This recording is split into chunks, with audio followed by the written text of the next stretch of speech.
A Quiet Place, the sneakiest horror thriller in a long time, is downright amazing and guaranteed to make you jump more than once. But as amazing as it is, A Quiet Place has more than a few plot holes and inconsistencies. Here are dumb things in A Quiet Place that everyone just ignored. That sand though.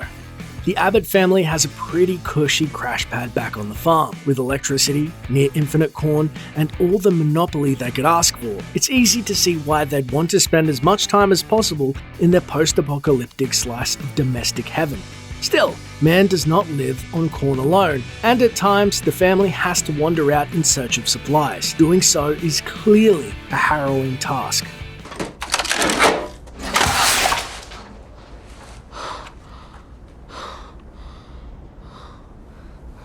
You know what was probably a lot more harrowing? Making a sand trail that stretches from the farm for apparently miles. But where did they get that much sand? More importantly, how do they maintain the trail that they built, since sand has a way of blowing away the second a light breeze blows in? Papa, can you hear me? John Krasinski and Emily Blunt are a bona fide power couple on and off screen. In A Quiet Place, they somehow manage to maintain a farm, raise a family, design a soundproof infant cellar, and have family dinners where nobody shouted at each other. Any one of those things would have been impressive before the end of the world, but doing all of them without Netflix to unwind with at the end of the day is just shy of unbelievable. Even with all those achievements, there's still one hole in their education that's difficult to ignore. We're speaking, of course, about family planning.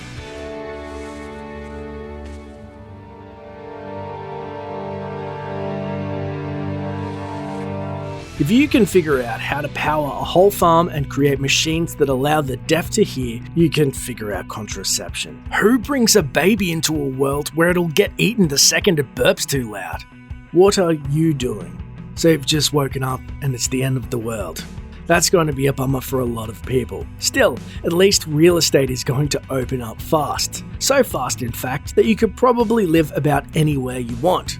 Heck, you could even live on the beach. The beach is great for so many reasons. It's full of delicious fish and even more full of water. Crashing, cacophonous water, which confuses the monsters and makes them unable to hear you, like in the waterfall scene.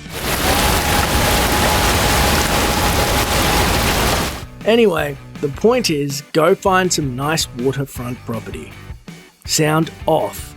John Krasinski's Lee Abbott knows two things in this movie: being an electrician and keeping his family safe. He repeatedly showcases his enviable skill sets, maintaining the family compound and wiring up a command center in the basement. The guy is a genius survivalist. Emily Blunt's Evelyn is no rube either. She coaches herself through childbirth, and she's a crack shot with a rifle. With all their expertise and crisis readiness, makes you wonder why they only had one contingency plan for drawing the monsters away from the house in case of an emergency.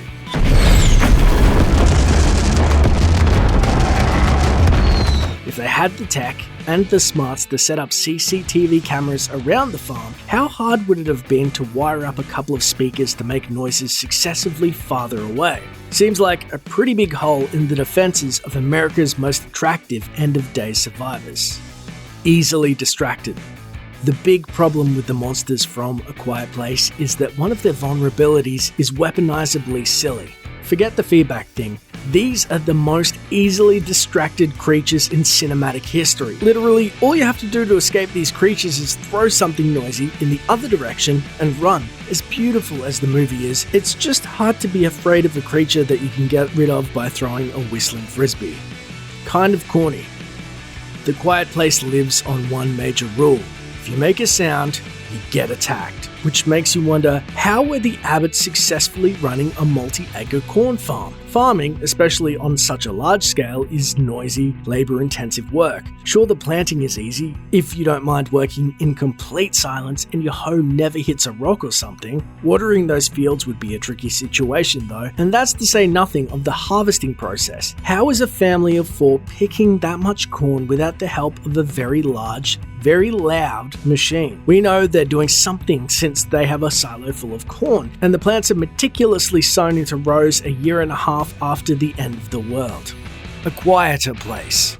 Alright, Maybe the Abbots didn't want to move out to the ocean. Stay where you're comfortable. But maybe they should have soundproofed more of their house. At this point, we've established that soundproofing mostly works. What they needed to do was take the sound muffling mattress idea and expand it in a big way.